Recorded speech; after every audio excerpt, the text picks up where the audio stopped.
Annoying bug will remain for the start of Alliance Wars Season 31, which begins today. New Kabam CEO will hopefully issue in massive improvements to the game and culture. Can we predict the future with new buffs to champions based on the featured crystal, and much more? Yes, hello everybody, welcome back to the Marvel Contest of Champions news show for Wednesday. Oh, just excuse me a second. Selfie! Now that we got that out of the way, make sure to hit the like button and subscribe with post notifications on all. And also, before going anywhere, massive thank you to those that support the channel as a YouTube member and as a Patreon. You're on screen now, and those are two of the best ways to support the channel. Also, those that support on twitch.tv/RichTheMan live, that's where we do a lot of live streaming. Thursday, hopefully, we'll be back to Warzone, but I'm predominantly doing Marvel Contest of Champions this week. And yeah, those who give tier 1 subs, bits, donations, the primes, thank you so much. If you have an Amazon Prime account, give a free Twitch sub. It's free. It's absolutely free. Right, let's kick off with this annoying Alliance Wars season-based bug, or Alliance Wars bug in general. For a lot of you that know, we've been covering this in December, and I think I did this twice coverage in December, and it was all about hazard shift, and the fact it wasn't really kind of showing up, like when was the, well, shift.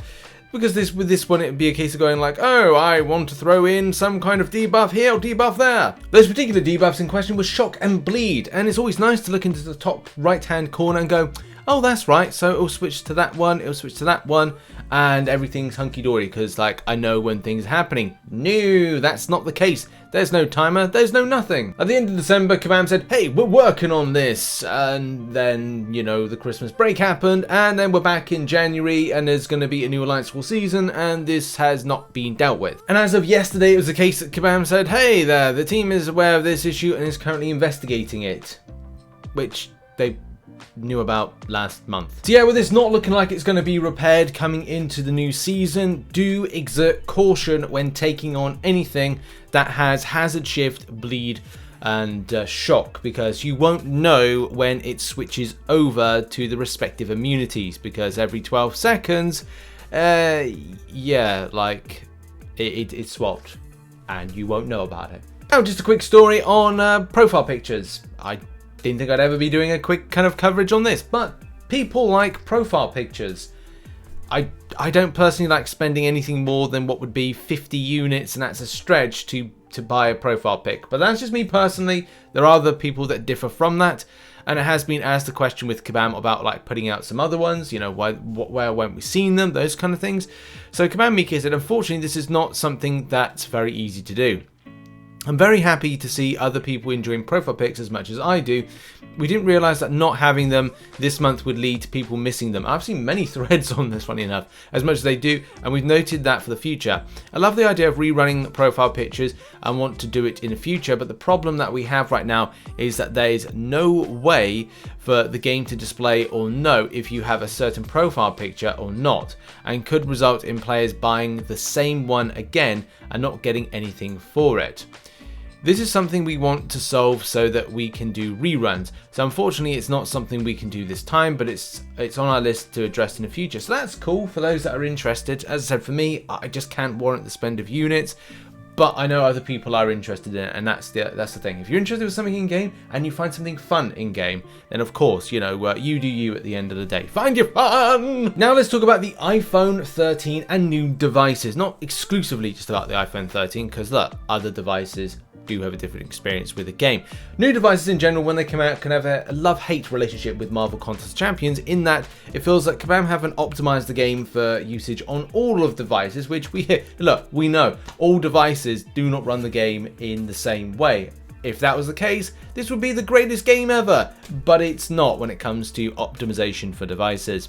In any case, it goes back to something with the iPhone 13, I think like September time of last year, when the phone was just like released, and Kabam said they would kind of look into the problems that players experience, especially from things right the way through to response time, right the way through to things not working correctly with the device, and it goes on and on and on and on. And we cover this once a month on the channel to kind of say like, look, this is just nothing's being answered to by Kabam.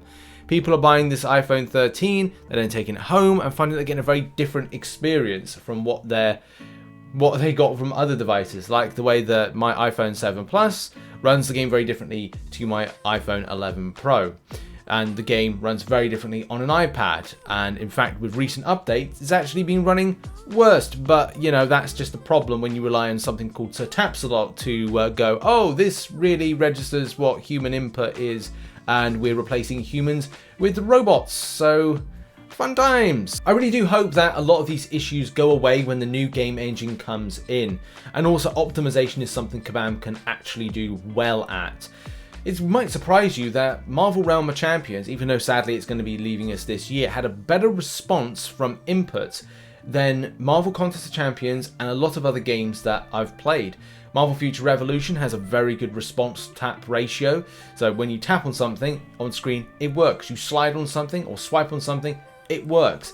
Same thing as I said, Marvel Realm of Champions. So yeah, Marvel Contest is a bit of a joke when it comes to those kind of elements compared with other games, especially other mobile games and touch sensitive games as well. In any case, moving on and trying to predict what are going to be the buff champions coming in for February. Now, we don't know just yet what they're going to be, although I'm sure that data leaks and whatever will probably come out, and we've potentially seen 2, which I'm not going to be talking about until we've got confirmed stuff and as well some information on abilities by Kabam. But what could be potential buff champions from the featured crystal? A lot of the time it seems to triangulate what's in there. I know some people have said like, well, couldn't it and shouldn't it be something like Black Panther Civil War, or should it be Luke Cage in honor of Black History Month? And I agree, that would be kind of great, but Kabam have never really done something to tie in, especially with last February being that Kingpin, Yellowjacket, Terex and Mole Man were the ones that were buffed. Would Kabam do this as a first time, you know, this year? I don't know. I would say that just looking at some of the featured could or could not give you an indication as to where Kabam could be going, especially with ones that have kind of dropped in there like Abomination, which is a bit of an odd one to be added in, and also like Dr. Octopus, which is good in his own rights, but he doesn't really have that kind of like huge punch of damage in a very quick succession, which a lot of champions nowadays seem to have. With Emma Frost could be an option there for a tune-up, and as well having stuff like Taskmaster. Taskmaster has not been touched. He's a good champion in his own right, but it's never something that has a huge amount of damage potential that players are just chomping at the bit in order to grab. And the same thing can be said for Wasp. Wasp is good, and again, there's nothing to really kind of like dispute her. It's just a case of having quick access to damage, which might require a tune-up.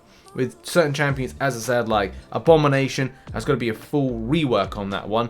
Something else that would need something of a light tune-up could indeed be the likes of Emma Frost, Dr. Octopus, to name but a few.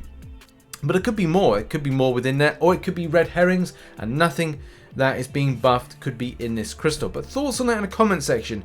Are any of those pinpointing things? Even seeing Ghost Rider in there could be a light tune-up, which would be a nice little surprise, because there are some Ghost Rider fans out there. Kabam have a new CEO! Yes, indeedy. This is one of the most important stories I wanted to talk about in the new show today, and that is that, and I'm hopefully saying the name right, Sungwon Lee is going to be the new CEO of Kabam. This can be seen as good news and bad news. I need to say about what is good and what is bad. So what is good is having a new leadership after what I think was 6 years of Tim Fields being the leadership. And let's kind of like be real for a second. In that tenure, we have seen the 12.0 backlash. If you don't remember that time, you don't know the game that much, and you should kind of go back and have a look at the time in which myself and Seaton were featured in some pretty big kind of like gaming news kind of things, as well as Captain Bay. Also under the tenure, he's seen the what was last year's kind of scuff, the parry dex issues, and so many problems that have kind of come through the game that have had bit too much of a bigger magnifying glass on them. In a nutshell, oh, not in a nutshell, but kind of the good news is to see new leadership after 6 years. And yeah, there's been some great things over the last 6 years, but also you have to understand it's been scuff. That's the good news, okay, but the bad news really comes from what is Netmarble's philosophy and how much of a philosophy that could be to things like, well, do we go more in the spending elements? If you've seen the very early stages of Marvel Future Revolution, which was released late last year, then you'll know that there's been too much of an emphasis on that spending. So if you don't like spending, or don't like them spenders spending, or don't like them whales whaling, then hey, you might be in for a rocky future. That could be the case. But with the game being going as long as it is, I'm really hoping that this allows for more better company staff retention. Those that have been following the channel for a while will know that the retention of staff within Vancouver, the Vancouver office, and Kabam in general has been terrible. With a lot of staff like leaving in the last year. Some people that have just kind of come in the last couple of years are now kind of gone, and that is been under the old watch. So hopefully the new watch is all about keeping retention. And the whole thing about this is like, well, as soon as you take out one element of like not having staff in, it's like like dominoes. The dominoes are going to fall in succession, but if you take out one, maybe even two in certain places, they'll stop in certain places, and you're like, right, well, there's no good flow. So bringing in a new watch, a new CEO, a new leadership, a fresh leadership, hopefully will lead to a lot more positivity, a better game culture, and more of an interest in innovation. I do think in the next 2 years, we'll definitely see the influence either be good or bad. As I said, it'll either lead to like more spending elements to it, or it's going to be something that's going to create more innovation, improvement. But the main thing will be stability, which is something that Marvel Contest of Champions and Kabam have really felt at times they've lacked, and especially with the disaster of Marvel Realm of Champions, I just think that this is a really good kind of idea to kind of bring in somebody that has, as said here, he's been Netmarble since 2007 and started as Vice President of Corporate Strategy. Prior to his time at Netmarble, he was an executive for Yahoo, working for his South Korean marketing division. So hopefully it's a case that he knows his stuff, especially with the background with Netmarble and their gaming enterprise. So yeah, I'm really excited about this, but I have to be kind of like a little bit kind of apprehensive about, well, where would this take the game? But the main thing is stability. That's probably the main thing, and just making sure that the game is better for the future, so we can at least see, let's kind of push the 10 years of this gaming community. But what do you think about this new appointment? Put it in the comment section down below. Are you excited? Are you a little bit unsure? I don't know why I did that. Yeah, put it in the comment section. And now we end the show as we normally do with arena predictions. Now, the biggest problem at the moment is that there's no info on what is the featured this week. So that's annoying. That's, Kabam haven't put it out and stuff. So it's usually they put it out on Tuesday, and then I talk about it on Wednesday for the show. Sadly, they haven't done it. So obviously that's delayed things. But I'm going with America Chavez for a 50 mil 6-star prediction and a 5-star 22 mil prediction. I kind of feel that's kind of balanced in the interest of the champion. And she's interesting enough. She's got some good abilities to her. It's just a case like, well, there's other elements that are like, other mystics are better at. And people like those type of mystics a bit more. But she's good in her own right, okay? But that really has been the show. Thank you very much for watching. Make sure as well to check out some other content that will be located on screen right now. And I will see you in the next video later on today. Much love, everybody. See you soon. Bye-bye. Bye. Bye.